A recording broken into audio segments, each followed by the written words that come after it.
এই কারণে একটা ছেলে আরেকটা মেয়ের বিয়ের পরে কি হয় সেই ভাবনা খুব ভালোভাবেই বুঝতে পারতাম। বাবা চিন্তা করলেন, পরিবার যখন ভালো তখন দেরি করা উচিত না।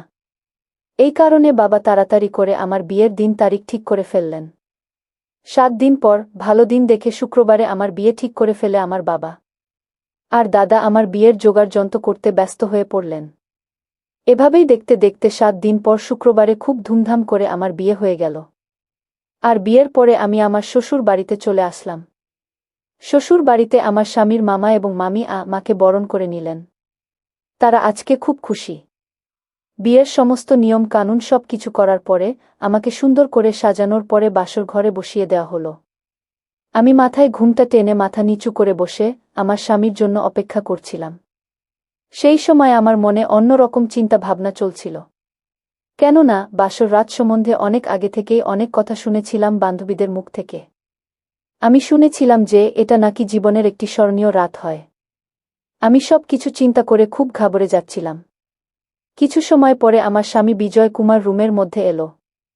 ও এসে রুমের দরজা ভেতর থেকে বন্ধ করে দিল। তারপর আস্তে আস্তে আমার পাশে এসে বসে পড়ল। এরপরেই বলতে লাগল, শিউলি, আমি খুব খুশি যে আমি তোমার মতো এত সুন্দরী একজন জীবন সঙ্গী পেয়েছি।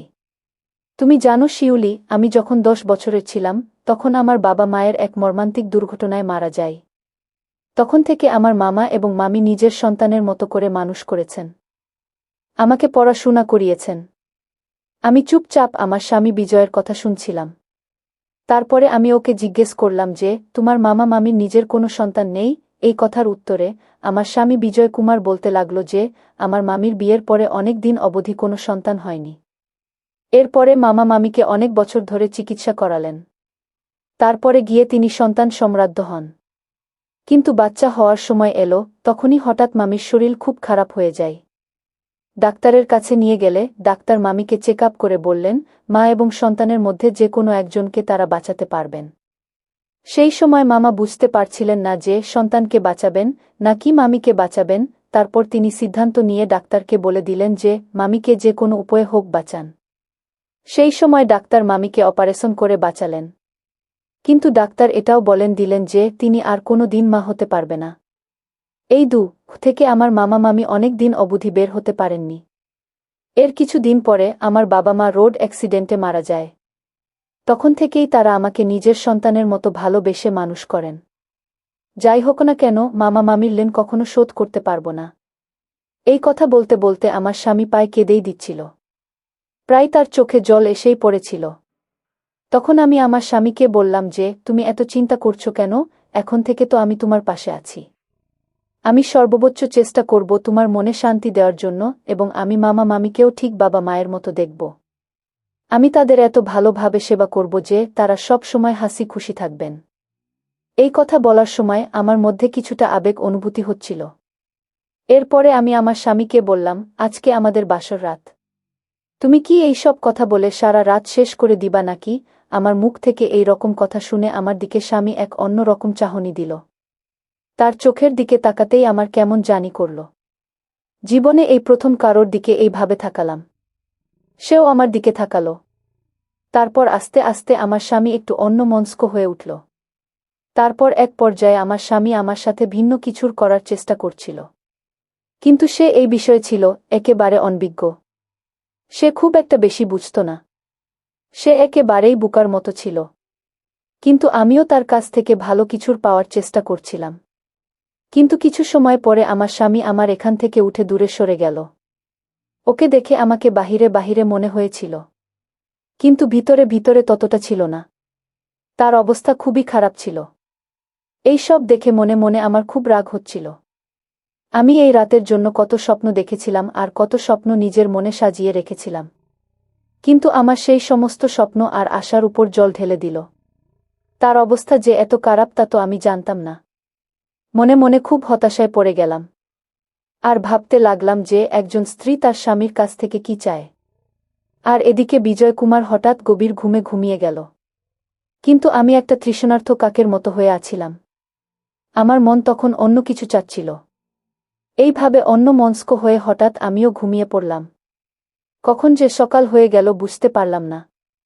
আমি সকালে উঠে ফ্রেশ হওয়ার জন্য বাথরুমে চলে গেলাম। যখন বাথরুম থেকে ফিরে এলাম তখন দেখলাম মামা ঘরের বারান্দায় সুস্থ থাকার জন্য ব্যায়াম করছেন। তাকে এভাবে ব্যায়াম করা দেখে আমি অবাক হয়ে গেলাম যে মামার বয়স 50 বছর হওয়ার পরও তাকে একটা ইয়াং ছেলের মতো মনে হচ্ছিল। যাই হোক, তারপরে আমি ঘরে ঢুকে কাপড় বদলে রান্নাঘরে গিয়ে চা বানাতে লাগলাম। কিছু সময় পরে যখন আমি চা বানিয়ে মামাকে দিতে গেলাম তখন মামা আমাকে জিজ্ঞেস করতে লাগলো যে, বুমা, তোমার মামি কোথায় গিয়েছে? তাকে তো কোথাও দেখতে পাচ্ছি না। মামার এই প্রশ্নের উত্তরে আমি বললাম, মামি রান্নাঘরেই আছেন, আর কিছু কাজ করছেন। এইভাবে মামা, মামি এবং আমি ও আমার স্বামীর সংসার খুব ভালোভাবে চলছিল। কিছুদিন পর লক্ষ্য করে দেখলাম যে মামি যখনই কোথাও যেত মামা তার পিছনে পিছনে সেখানে যেতেন। আর মামির কেমন যেন আচরণ করতেন। মামি মামাকে বলতেন, আরে এখন তো একটু সাবধান হও, বাড়িতে নতুন বোমা এসেছে। যদি সে এসব দেখে নেয় তাহলে কি ভাববে বলো তো? তোমার কোনো বুদ্ধিশুদ্ধি নেই। তখন মামা বলতে লাগলেন যে কি আর ভাববে, সমস্ত স্ত্রীরাই এরকম আচরণ করে, বুঝেছ? মামা মামির এই ধরনের কথা শুনে আমার খুবই লজ্জা অনুভব হতো। আমি মনে মনে ভাবতে থাকতাম যে যদি বিজয় কুমার মামার মতো তাহলে খুব ভালো হতো।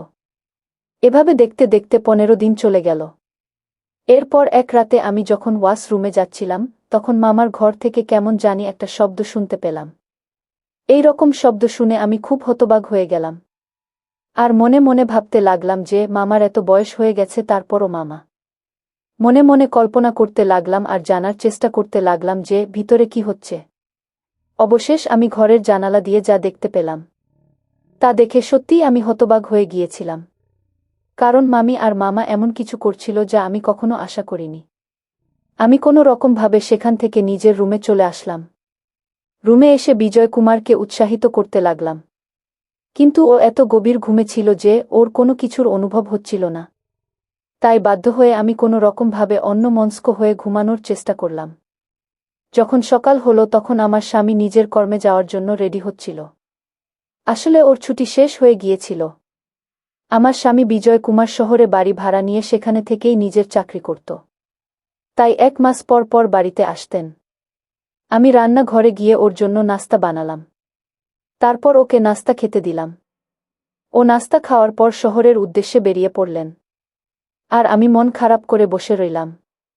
কিন্তু সারা দিন আমার চোখে রাতের সেই দৃশ্য কল্পনায় আসতে থাকল। আর মনে মনে ভাবতে লাগলাম যে মামি কত সৌভাগ্যবতী, যাকে মামা এখনো এতটা ভালোবাসে। আর অন্যদিকে আমার স্বামী, যার ভালোবাসার পাওয়ার জন্য আমি হতাশায় থাকি। জানি না ও এখন অবধি আমাকে সন্তুষ্ট করতে পারিনি। এইভাবে আমার দিন কাটতে লাগল। সকালবেলা যখন মামি ঘুম থেকে উঠতেন তার মুখ থেকে শুধু এই কথাই বের হতো যে জানি না ও আমাকে কবে ছাড়বে। সারাদিন তো জমিতে কাজ পড়ে থাকে, তারপরও রাতের বেলাও ও আমাকে এত বছর হয়েছে তবুও বুইড়া ক্লান্ত হয় না। জানি না ও কোনো দিন ক্লান্ত হবে কিনা। মামির মুখ থেকে এই ধরনের কথা শুনে আমি হতবাক হয়ে যেতাম যে মামা মামির সাথে কি এমন করে, যার কারণে মামি এ ধরনের কথা বলতে থাকেন। পরের দিন রাত যখন গভীর হল তখন আবার মামার রুম থেকে একই ধরনের আওয়াজ আসতে থাকল। আবার সেই জানালার কাছে গিয়ে তাদের ঘরের ভেতর উকি মেরে আবারও সেই একই দৃশ্য। এটা দেখে আমার অস্বস্তি হতে শুরু করেছিল। কিছুক্ষণ পর আমি আবার নিজের রুমে ফিরে এলাম। রুমের মধ্যে আমি এটাই ভাবতে লাগলাম যে যদি এই কথাটা মামা অথবা মামি জানতে পারেন তাহলে তারা আমার সম্বন্ধে কি ভাববেন। এই সব কথা ভেবে আমি কয়েকদিন সেই সব দেখা বন্ধ করে দিয়েছিলাম। একদিন রাতে মামি খুব অসুস্থ ছিল। কিন্তু তিনি নিজের মাথায় হাত দিয়ে বারবার এটা বলেই যাচ্ছিলেন যে বুমা, আমি খুব অসুস্থ। কিন্তু মামার এই সব নিয়ে কোনো মাথা ব্যথাই নেই। তার তো শুধু নিজের সাথ হলেই চলবে। এরপর মামি আমাকে বললেন, বৌমা, আজকে আমি খুব অসুস্থ, তাই আজকে আমি তোমার মামার রুমে থাকব না। আমার একটু বিশ্রাম প্রয়োজন। তাই তোমার মামা রাতের বেলা প্রতিদিন এই ওষুধটা খায়। তোমার মামা তো রাতে খুব একটা বেশি চোখে দেখে না, তাই তুমি তোমার মামাকে এই ওষুধটা খাইয়ে দিয়ে এসো। মামির মুখ থেকে এই কথা শুনেই রাতের সেই দৃশ্য আমার চোখের সামনে ভাসতে লাগল। এরপরে মামি অন্য আরেক রুমে ঘুমিয়ে পড়লেন। আর ওষুধ নিয়ে মামার রুমের দিকে গেলাম। সেই সময় মামা নিজের ঘরে হালকা আলো জ্বলে বিছানায় শুয়েছিলেন। যখন আমি ওষুধ নিয়ে দরজার কাছে পৌঁছালাম তখন আমার মনে অনেক রকম চিন্তা ভাবনা আসতে লাগল। তাই আমি নিজেই শাড়ির আঁচল মাথার উপর দিয়ে বড় ঘুমটা টেনে নিলাম। কেননা মামার সাথে আমি আদব কায়দা মেনে চলতে চেষ্টা করতাম। কেননা মামিও সব সময় এই রকম মাথার ঘুমটা টেনে রাখতেন।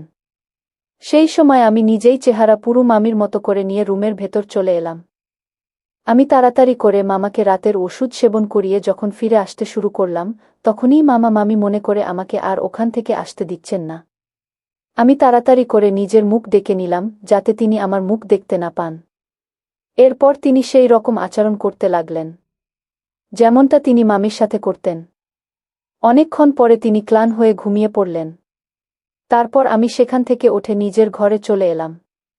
আজকে আমি খুব খুশি। ঘরে বসে বসে এটাই ভাবছিলাম যে মামি কেন মামাকে ভয় পায়। সেই আইডিয়া আজ আমি পেয়ে গেছি। এরপরে আমি ঘুমিয়ে গেলাম। কখন যে আমি গভীর ঘুমে ঘুমিয়ে গেলাম জানতেই পারলাম না। যখন সকালে আমার চোখ খুলল, তখন আমার খুব ফ্রেশ অনুভব হচ্ছিল। কারণ রাতটা আমার খুব ভালো কেটেছিল।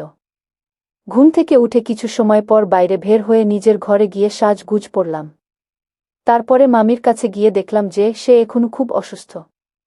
আমি কাপড় দিয়ে যখন তার কপাল মুছতে লাগলাম, তখনই মামা এসেই গেলেন।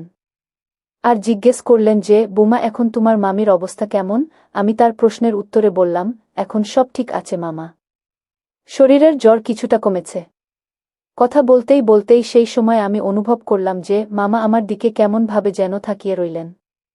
এর আগে তিনি এরকমভাবে কখনো তাকাতেন না। এখন আমার মনে হতে লাগল যে তিনি রাতের ব্যাপারটা জানতে পেরে যাননি তো, যে মামির জায়গায় আমি ছিলাম। তখন মামা একটা মুচকি হাসি দিয়ে আমার এখান থেকে চলে গেলেন। তখন মামার হাসির মধ্যে আমি অন্য রকম রহস্য খুঁজে ফেলাম। রহস্যটা উদ্ঘাটনের জন্য আমি মামার পিছন পিছন গেলাম। আমি যখন মামার পিছু পিছু গেলাম, তখন মামা বলল, বুমা, একই তুমি আমার পিছন পিছন আসছো কেন? আমি বললাম, মামা, আপনি কিছুক্ষণ আগে আমাকে দেখে মুচকি মুচকি হাসলেন কেন? তখন মামা আমাকে হুট করে বলতে লাগলেন যে, বুমা, রাতের ঘটনার জন্য সত্যিই আমি দুঃখিত। আমি বললাম, মামা, তার মানে আপনি আসল বিষয়টা জেনে গেছেন? তখন মামা বলল, এটা কোনো ব্যাপার না। 3 মাস পর আমি জানতে পারি যে আমি মামার বাচ্চার মা হতে যাচ্ছি। বর্তমানে আমি 3 সন্তানের মা। কিছুদিন আগে আমার স্বামী হঠাৎ স্ট্রোক করে মারা যায়। মারা যাওয়ার 2 বছর পর আমার 3 সন্তানকে নিয়ে ঢাকা স্বভাবে চলে আসি। এখানে মামা মাঝে মাঝে আসেন। আমার 2 ছেলে 1 মেয়েকে নিয়ে সংসার। এখন আমি একটা গার্মেন্টস চাকরি করে সংসার চালাই। সবই ঈশ্বরের ইশারাতেই হয়। বন্ধুরা, আজকের মতো গল্পটি এখানেই শেষ করলাম। আবারও আসব নতুন কোনো ভিডিও নিয়ে। ভিডিওটি যদি আপনাদের কাছে ভালো লাগে, তাহলে একটি লাইক দিন, আর আপনারা যদি এই রকম ইন্টারেস্টিং ভিডিও পেতে চান তাহলে দয়া করে আমার চ্যানেলটি সাবস্ক্রাইব করে সহযোগিতা করবেন। ভিডিওটি এতক্ষণ দেখার জন্য আপনাকে অসংখ্য ধন্যবাদ।